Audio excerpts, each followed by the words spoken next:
Chapter 7, The Sense of Sin. Concerning the sense of sin we have already in Chapter 1 had occasion to say something, but we must now go into it more fully, since it is one of the most important of the underlying psychological causes of unhappiness in adult life. There is a traditional religious psychology of sin which no modern psychologist can accept. It was supposed, especially by Protestants, that conscience reveals to every man when an act to which he is tempted is sinful, and that after committing such an act he may experience either of two painful feelings, one called remorse, in which there is no merit, and the other called repentance, which is capable of wiping out his guilt. In Protestant countries even many of those who lost their faith continued for a time to accept with greater or smaller modifications the orthodox view of sin. In our own day, partly owing to psychoanalysis, we have the opposite state of affairs. Not only do the unorthodox reject the old doctrine of sin, but many of those who still consider themselves orthodox do so likewise. Conscience has ceased to be something mysterious which, because it was mysterious, could be regarded as the voice of God. We know that conscience enjoins different acts in different parts of the world, and that broadly speaking it is everywhere in agreement with tribal custom. What, then, is really happening when a man's conscience pricks him? The word conscience covers, as a matter of fact, several different feelings. The simplest of these is the fear of being found out. You, reader, have, I am sure, lived a completely blameless life, but if you will ask someone who has at some time acted in a manner for which he would be punished if it became known, you will find that, when discovery seemed imminent, the person in question repented of his crime. I do not say that this would apply to the professional thief who expects a certain amount of prison as a trade risk, but it applies to what may be called the respectable offender, such as the bank manager who has embezzled in a moment of stress, or the clergyman who has been tempted by passion into some sensual irregularity. Such men can forget their crime when there seems little chance of detection, but when they are found out, or in grave danger of being so, they wish they had been more virtuous, and this wish may give them a lively sense of the enormity of their sin. Closely allied with this feeling is the fear of becoming an outcast from the herd. A man who cheats at cards or fails to pay his debts of honor has nothing within himself by which to stand up against the disapproval of the herd when he is found out. In this he is unlike the religious innovator, the anarchist, and the revolutionary, who all feel that, whatever may be their fate in the present, the future is with them and will honor them as much as they are execrated in the present. These men, in spite of the hostility of the herd, do not feel sinful. But the man who entirely accepts the morality of the herd while acting against it suffers great unhappiness when he loses caste, and the fear of this disaster, or the pain of it when it has happened, may easily cause him to regard his acts themselves as sinful. But the sense of sin in its most important forms is something which goes deeper. It is something which has its roots in the unconscious, and does not appear in consciousness as fear of other people's disapproval. In consciousness certain kinds of acts are labeled sin for no reason visible to introspection. When a man commits these acts he feels uncomfortable without quite knowing why. He wishes he were the kind of man who could abstain from what he believes to be sin. He gives moral admiration only to those whom he believes to be pure in heart. He recognizes with a greater or less degree of regret that it is not for him to be a saint. Indeed, his conception of saintship is probably one which it is nearly impossible to carry out in an ordinary everyday life. Consequently he goes through life with a sense of guilt, feeling that the best is not for him, and that his highest moments are those of maudlin penitence. The source of all this in practically every case is the moral teaching which the man received before he was 6 years old at the hands of his mother or his nurse. He learned before that age that it is wicked to swear, and not quite nice to use any but the most ladylike language, that only bad men drink, and that tobacco is incompatible with the highest virtue. He learned that one should never tell a lie. And above all he learned that any interest in the sexual parts is an abomination. He knew these to be the view of his mother, and believed them to be those of his Creator. To be affectionately treated by his mother, or, if she was neglectful, by his nurse, was the greatest pleasure of his life, and was only obtainable when he had not been known to sin against the moral code. He therefore came to associate something vaguely awful with any conduct of which his mother or nurse would disapprove. Gradually, as he grew older, he forgot where his moral code had come from and what had originally been the penalty for disobeying it, but he did not throw off the moral code or cease to feel that something dreadful was liable to happen to him if he infringed it. Now very large parts of this infantile moral teaching are devoid of all rational foundation and such as cannot be applied to the ordinary behavior of ordinary men. A man who uses what is called bad language, for example, is not from a rational point of view any worse than a man who does not. Nevertheless, practically everybody in trying to imagine a saint would consider abstinence from swearing as essential. Considered in the light of reason, this is simply silly. The same applies to alcohol and tobacco. With regard to alcohol, the feeling does not exist in southern countries, and indeed there is an element of impiety about it, since it is known that our Lord and the Apostles drank wine. With regard to tobacco, it is easier to maintain a negative position since all the greatest saints lived before its use was known. But here also no rational argument is possible. The view that no saint would smoke is based in the last analysis upon the view that no saint would do anything solely because it gave him pleasure. This ascetic element in ordinary morality has become almost unconscious, but it operates in all kinds of ways that make our moral code irrational. In a rational ethic, it will be held laudable to give pleasure to anyone, even to oneself, provided there is no counterbalancing pain to oneself or to others. The ideally virtuous man, if we had got rid of asceticism, would be the man who permits the enjoyment of all good things whenever there is no evil consequence to outweigh the enjoyment. Take again the question of lying. I do not deny that there is a great deal too much lying in the world, and that we should all be too much better for an increase of truthfulness, but I do deny, as I think every rational person must, that lying is in no circumstances justified. I once in the course of a country walk saw a tired fox at the last stages of exhaustion still forcing himself to run. A few minutes afterwards I saw the hunt. They asked me if I had seen the fox, and I said I had. They asked me which way he had gone, and I lied to them. I do not think I should have been a better man if I had told the truth. But it is above all in the realm of sex that early moral teaching does harm. If a child has been conventionally educated by somewhat stern parents or nurses, the association between sin and the sex organs is so firmly established by the time he is 6 years old that it is unlikely ever to be completely undone throughout the rest of his life.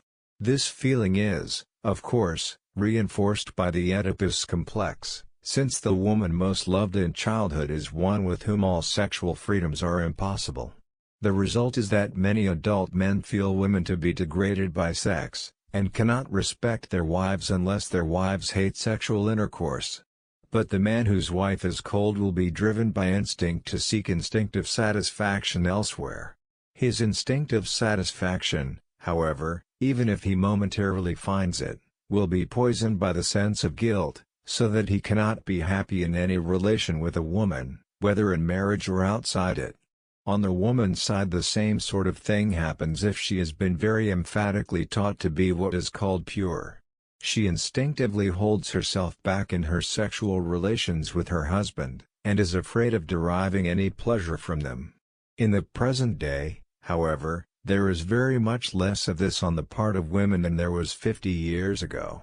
I should say that at present among educated people the sex life of men is more contorted and more poisoned by the sense of sin than that of women. There is beginning to be widespread awareness, though not of course on the part of public authorities, of the evils of traditional sex education in regard to the very young. The right rule is simple: Until a child is nearing the age of puberty, teach him or her no sexual morality whatever, and carefully avoid instilling the idea that there is anything disgusting in the natural bodily functions. As the time approaches when it becomes necessary to give moral instruction, be sure that it is rational, and that at every point you can give good grounds for what you say. But it is not on education that I wish to speak in this book. In this book I am concerned rather with what the adult can do to minimize the evil effects of unwise education in causing an irrational sense of sin. The problem here is the same as has confronted us in earlier chapters, namely that of compelling the unconscious to take note of the rational beliefs that govern our conscious thought. Men must not allow themselves to be swayed by their moods, believing one thing at one moment and another at another. The sense of sin is especially prominent at moments when the conscious will is weakened by fatigue, by illness, by drink, or by any other cause. What a man feels at these moments, unless caused by drink, is supposed to be a revelation from his higher self. The devil was sick, the devil a saint would be. But it is absurd to suppose that moments of weakness give more insight than moments of strength. In moments of weakness it is difficult to resist infantile suggestions, but there is no reason whatsoever for regarding such suggestions as preferable to the belief of the adult man when in full possession of his faculties. On the contrary, what a man deliberately believes with his whole reason when he is vigorous ought to be to him the norm as to what he had better believe at all times. It is quite possible to overcome infantile suggestions of the unconscious, and even to change the contents of the unconscious, by employing the right kind of technique. Whenever you begin to feel remorse for an act which your reason tells you is not wicked, examine the causes of your feeling of remorse, and convince yourself in detail of their absurdity. Let your conscious beliefs be so vivid and emphatic that they make an impression upon your unconscious strong enough to cope with the impressions made by your nurse or your mother when you were an infant. Do not be content with an alternation between moments of rationality and moments of irrationality. Look into the irrationality closely, with a determination not to respect it, and not to let it dominate you. Whenever it thrusts foolish thoughts or feelings into your consciousness, pull them up by the roots, examine them, and reject them. Do not allow yourself to remain a vacillating creature, swayed half by reason and half by infantile folly. Do not be afraid of irreverence towards the memory of those who controlled your childhood. They seemed to you then strong and wise because you were weak and foolish. Now that you are neither, it is your business to examine their apparent strength and wisdom, to consider whether they deserve that reverence that from force of habit you still bestow upon them. Ask yourself seriously whether the world is the better for the moral teaching traditionally given to the young. Consider how much of unadulterated superstition goes into the make-up of the conventionally virtuous man, and reflect that, while all kinds of imaginary moral dangers were guarded against by incredibly foolish prohibitions, the real moral dangers to which an adult is exposed were practically unmentioned. What are the really harmful acts to which the average man is tempted? Sharp practice in business of the sort not punished by law, harshness towards employees, cruelty towards wife and children, malevolence towards competitors, ferocity in political conflicts. These are the really harmful sins that are common among respectable and respected citizens. By means of these sins a man spreads misery in his immediate circle and does his bit towards destroying civilization. Yet these are not the things that make him, when he is ill, regard himself as an outcast who has forfeited all claim to divine favor. These are not the things that cause him nightmares to see visions of his mother bending reproachful glances upon him. Why is his subconscious morality thus divorced from reason? Because the ethic believed in by those who had charge of his infancy was silly, because it was not derived from any study of the individual's duty to the community, because it was made up of old scraps of irrational taboos, and because it contained within itself elements of morbidness derived from the spiritual sickness that troubled the dying Roman Empire. Our nominal morality has been formulated by priests and mentally enslaved women. It is time that men who have to take a normal part in the normal life of the world learn to rebel against this sickly nonsense. But if the rebellion is to be successful in bringing individual happiness and in enabling a man to live consistently by one standard, not to vacillate between two, it is necessary that he should think and feel deeply about what his reason tells him. Most men, when they have thrown off superficially the superstitions of their childhood, think that there is no more to be done. They do not realize that these superstitions are still lurking underground. When a rational conviction has been arrived at, it is necessary to dwell upon it, to follow out its consequences, to search out in oneself whatever beliefs inconsistent with the new conviction might otherwise survive, and when the sense of sin grows strong, as from time to time it will, to treat it not as a revelation and a call to higher things, but as a disease and a weakness, unless of course it is caused by some act which a rational ethic would condemn. I am not suggesting that a man should be destitute of morality, I am only suggesting that he should be destitute of superstitious morality, which is a very different thing. But even when a man has offended against his own rational code, I doubt whether a sense of sin is the best method of arriving at a better way of life. There is in the sense of sin something abject, something lacking in self-respect. No good was ever done to anyone by the loss of self-respect. The rational man will regard his own undesirable acts as he regards those of others, as acts produced by certain circumstances, and to be avoided either by a fuller realization that they are undesirable, or, where this is possible, by avoidance of the circumstances that cause them. As a matter of fact, the sense of sin, so far from being a cause of good life, is quite the reverse.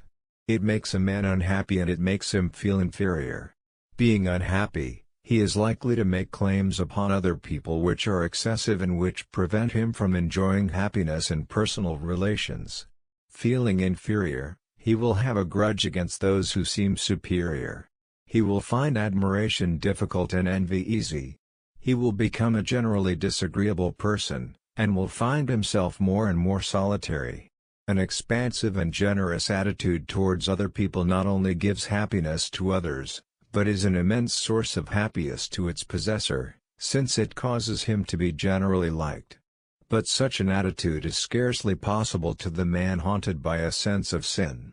It is an outcome of poisoned self-reliance, it demands what may be called mental integration, by which I mean that the various layers of a man's nature, conscious, subconscious, and unconscious, work together harmoniously and are not engaged in perpetual battle. To produce such harmony is possible in most cases by wise education, but where education has been unwise it is a more difficult process. It is the process which the psychoanalysts attempt, but I believe that in a very great many cases the patient can himself perform the work which in more extreme cases requires the help of the expert. Do not say, "I have no time for such psychological labors, my life is a busy one filled with affairs, and I must leave my unconscious to its tricks." Nothing so much diminishes not only happiness but efficiency as a personality divided against itself. The time spent in producing harmony between the different parts of one's personality is time usefully employed. I do not suggest that a man should set apart, say, an hour a day for self-examination. This is to my mind by no means the best method, since it increases self-absorption, which is part of the disease to be cured, for a harmonious personality is directed outward. What I suggest is that a man should make up his mind with emphasis as to what he rationally believes, and should never allow contrary irrational beliefs to pass unchallenged or obtain a hold over him, however brief. This is a question of reasoning with himself in those moments in which he is tempted to become infantile, but the reasoning, if it is sufficiently emphatic, may be very brief. The time involved, therefore, should be negligible. There is in many people a dislike of rationality, and where this exists the kind of thing that I have been saying will seem irrelevant and unimportant.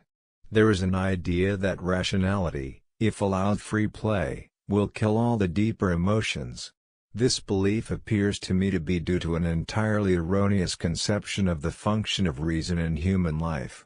It is not the business of reason to generate emotions, though it may be part of its function to discover ways of preventing such emotions as are an obstacle to well-being. To find ways of minimizing hatred and envy is no doubt part of the function of a rational psychology. But it is a mistake to suppose that in minimizing these passions we shall at the same time diminish the strength of those passions which reason does not condemn. In passionate love, in parental affection, in friendship, in benevolence, in devotion to science or art, there is nothing that reason should wish to diminish. The rational man, when he feels any or all of these emotions, will be glad that he feels them and will do nothing to lessen their strength, for all these emotions are parts of the good life, the life, that is, that makes for happiness both in oneself and in others. There is nothing irrational in the passions as such, and many irrational people feel only the most trivial passions. No man need fear that by making himself rational he will make his life dull. On the contrary, since rationality consists in the main of internal harmony, the man who achieves it is freer in his contemplation of the world and in the use of his energies to achieve external purposes than is the man who is perpetually hampered by inward conflicts. Nothing is so dull as to be encased in self, nothing so exhilarating as to have attention and energy directed outwards. Our traditional morality has been unduly self-centered, and the conception of sin is part of this unwise focusing of attention upon self.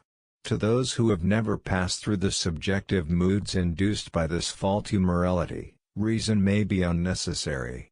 But to those who have once acquired the sickness, reason is necessary in effecting a cure.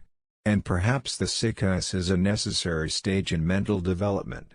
I am inclined to think that the man who has passed beyond it by the help of reason has reached a higher level than the man who has never experienced either the sickness or the cure. The hatred of reason which is common in our time is very largely due to the fact that the operations of reason are not conceived in a sufficiently fundamental way. The man divided against himself looks for excitement and distraction, he loves strong passions, not for sound reasons, but because for the moment they take him outside himself and prevent the painful necessity of thought. Any passion is to him a form of intoxication, and since he cannot conceive of fundamental happiness, all relief from pain appears to him solely possible in the form of intoxication. This, however, is the symptom of a deep-seated malady. Where there is no such malady, the greatest happiness comes with the most complete possession of one's faculties. It is in the moments when the mind is most active and the fewest things are forgotten that the most intense joys are experienced. This, indeed, is one of the best touchstones of happiness. The happiness that requires intoxication of no matter what sort is a spurious and unsatisfying kind. The happiness that is genuinely satisfying is accompanied by the fullest exercise of our faculties, and the fullest realization of the world in which we live.